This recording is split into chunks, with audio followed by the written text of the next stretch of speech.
Remember when you know who got into trouble for making this call to Georgia's Secretary of State after he got his behind whooped in the 2020 presidential election? Remember check it out.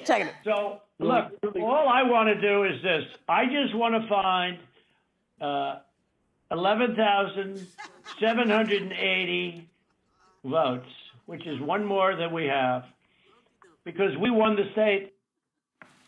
So, apparently, he still can't get over the fact that he lost.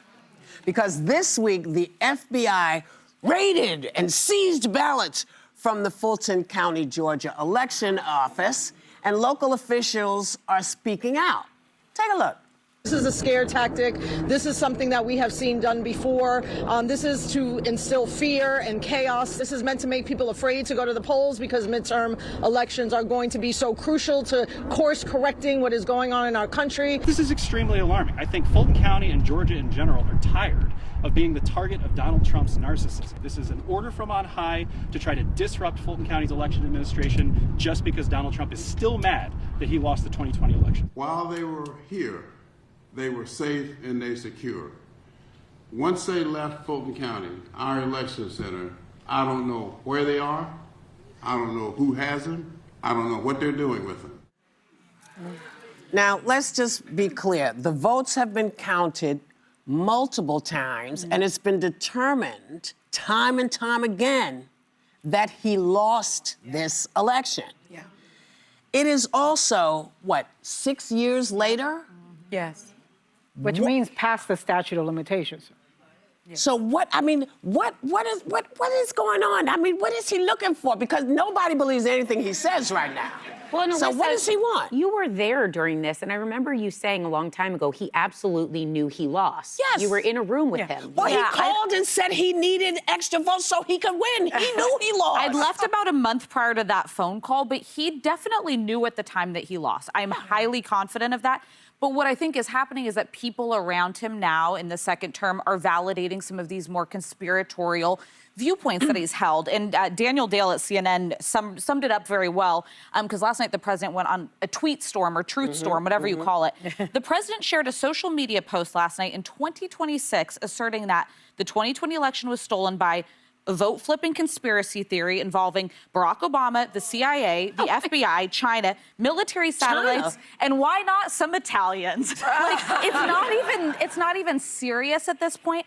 And what it keeps bringing me back to is, like, he won. He got 77 million votes in 2024. Focus on the election you won and on doing what you said you would. People voted for him to lower costs, to make life more affordable. No one feels that way. Fox News, 7 in 10 say the economy is in bad shape. More voters think the economy will get worse this year by a 13-point margin. That's what you were hired to do. Why are you looking back to the election you lost? I think I know why. You know, I actually think that this is a coordinated effort to steal the 2026 election. That's what I think, because if you think about it, Pam Bondi, remember what happened in Minnesota with Preddy and Good? Pam Bondi sent a letter to the governor to Minnesota and said that they would withdraw ICE agents if they provided all of their voter data. And they've also asked every single state for voter registration information, voter data. And at least 11 states like Texas have complied so far.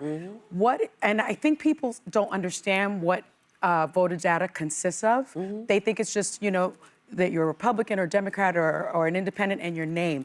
What it exists of is your name, your address, full social security number, driver's license number, political party affiliation, phone number, email address, voting history, and/or your voting method, whether you did it absentee or in person. What can someone do with your social security number? It's tied to your taxes. It's tied to your bank account, your health care, and even your future benefits.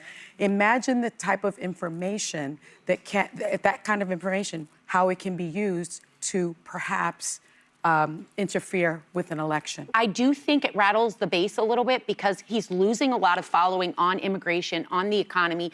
Even Marjorie Taylor Greene, though, was written up. There was a profile on her. And even though she does not like Trump and she's pushed back on him and she's leaving, she still believes the election was stolen. Yeah, So she said it. there's a conspiracy-minded group of people that I think this kind of tempts and gets riled up about. Can we just call a spade a spade?